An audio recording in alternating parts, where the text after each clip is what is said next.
Tonton video ini sampai selesai agar Anda tidak gagal paham.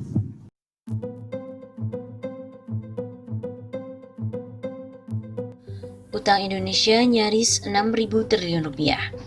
Bank Indonesia mengumumkan posisi utang luar negeri atau ULN Indonesia pada akhir Mei 2020 sebesar 404,7 miliar US dollar atau sekitar 5.868 triliun rupiah dengan kurs 14.500 rupiah per US dollar.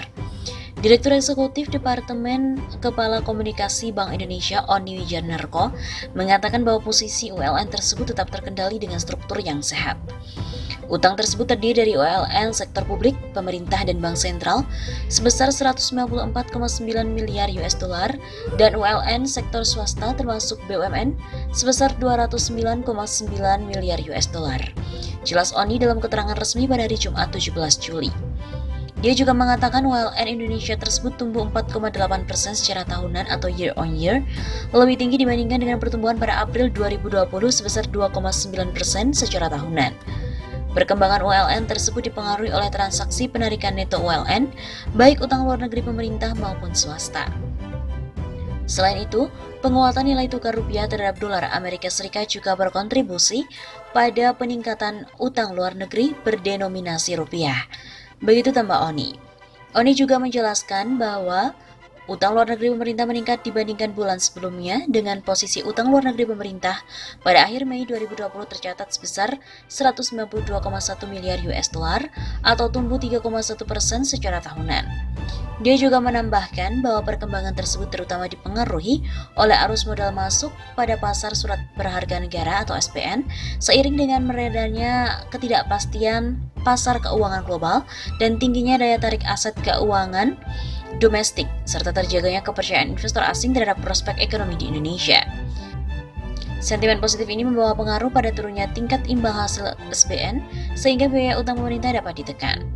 Oni pun juga menekankan bahwa pengelolaan utang luar negeri pemerintah dilakukan secara hati-hati dan akuntabel untuk mendukung belanja prioritas yang saat ini dititik beratkan pada upaya penanganan wabah COVID-19 dan pemulihan ekonomi nasional. Sektor prioritas tersebut mencakup sektor jasa kesehatan dan kegiatan sosial sebesar 23,4% dari total utang luar negeri pemerintah, sektor konstruksi 16,4%, sektor jasa pendidikan 16,3%, sektor jasa keuangan dan asuransi 12,6%, serta sektor administrasi pemerintah, pertahanan dan jaminan sosial wajib sebesar 11,6%. Sementara itu, untuk utang luar negeri swasta pada akhir Mei 2020 tumbuh sebesar 6,6% secara tahunan, lebih tinggi dibandingkan dengan pertumbuhan bulan sebelumnya sebesar 4,4% secara tahunan. Peningkatan utang luar negeri swasta didorong oleh utang luar negeri perusahaan, bukan lembaga keuangan yang meningkat sebesar 8,9% secara tahunan, di tengah kontraksi ULN lembaga keuangan sebesar 0,8% year on year. Beberapa sektor dengan pangsa utang luar negeri terbesar mencapai 77,3% dari total utang luar negeri swasta adalah sektor jasa keuangan dan asuransi, sektor pertambangan dan penggalian, sektor pengadaan listrik, gas, uap air panas dan udara dingin, dan juga sektor industri pengolahan. Oni juga mengatakan rasio utang luar negeri Indonesia terhadap produk domestik bruto atau PDB pada akhir Mei 2020 sebesar 36,6%, sedikit meningkat dibandingkan rasio pada bulan sebelumnya sebesar 36,2%.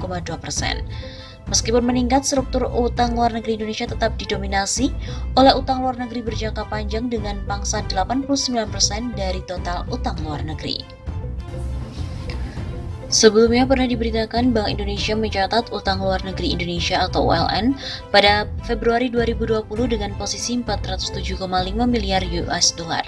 Dengan begitu, utang Republik Indonesia tembus mencapai 6.376 triliun rupiah dengan kurs 15.600 rupiah.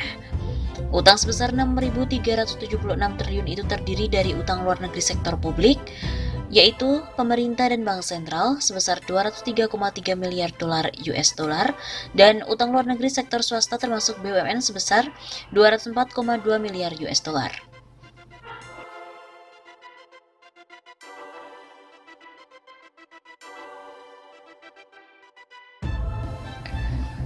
Utang luar negeri pada Februari tumbuh sebesar 5,4% year on year, melambat dibandingkan dengan pertumbuhan pada bulan sebelumnya sebesar 7,6% year on year. Perkembangan tersebut terutama didorong oleh perlambatan utang luar negeri publik. Begitu keterangan Bank Indonesia pada hari Rabu 15 Maret yang lalu. Lebih rinci lagi, posisi utang luar negeri pemerintah pada akhir Februari 2020 sebesar 200,6 miliar dolar Amerika Serikat atau tumbuh 5,1%, lebih rendah dari pertumbuhan bulan sebelumnya. Penurunan utang luar negeri pemerintah tersebut dipengaruhi oleh sentimen global sebagai dampak pandemi virus corona yang meluas. BI menyebut utang luar negeri pemerintah dikelola hati-hati dan kredibel agar mendukung belanja pemerintah pada sektor prioritas. Sektor prioritas tersebut meliputi sektor jasa kesehatan dan kegiatan sosial, 23,4% dari total ULN pemerintah, sektor jasa pendidikan 16,3%, sektor konstruksi 16,2%, sektor jasa keuangan dan asuransi 12,8%, dan sektor administrasi pemerintah, pertahanan dan jaminan sosial wajib 11,6%. Akan tetapi, diberitakan lagi posisi utang Indonesia pada akhir Mei 2020 telah berada di angka 5.258,57 triliun rupiah. Nilai ini naik dari posisi akhir April yang berkisar 5.172 triliun rupiah.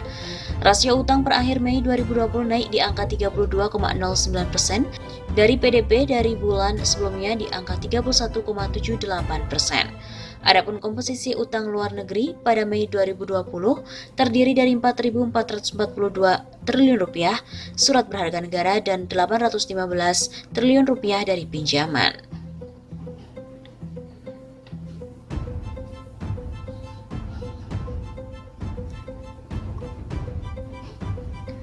Jika dirinci lebih lanjut, ada SBN senilai 3.248 triliun rupiah dalam bentuk nilai tukar domestik yang terbagi menjadi 2.650 triliun rupiah surat utang negara atau SUN dan 597 triliun rupiah surat berharga syariah negara atau SBSN.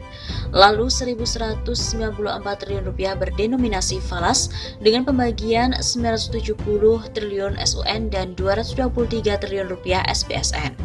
Komposisi pinjaman tersendiri dibagi menjadi 9,94 triliun pinjaman dalam negeri dan 805 triliun rupiah pinjaman luar negeri.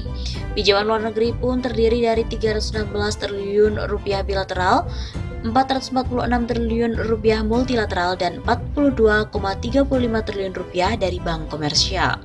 Porsi pembiayaan utang pada Mei 2020 mencapai 360,7 triliun rupiah atau 35,8% dari target APBN 2020 senilai 1.006,4 triliun rupiah.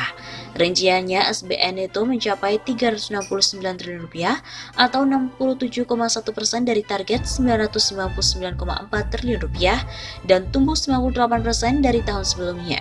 Lalu pinjaman atau neto tercatat negatif 8,3 triliun rupiah. Secara keseluruhan, Menteri Keuangan Sri Mulyani mencatat selama Mei 2020 ada realisasi pembiayaan senilai 356,1 triliun rupiah.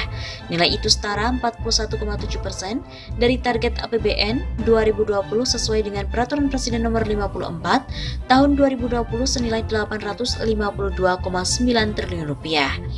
Terjadi kenaikan 122,6% dibandingkan dengan tahun lalu, ucap Sri Mulyani dalam konferensi pers virtual pada hari Selasa 16 Juni yang lalu.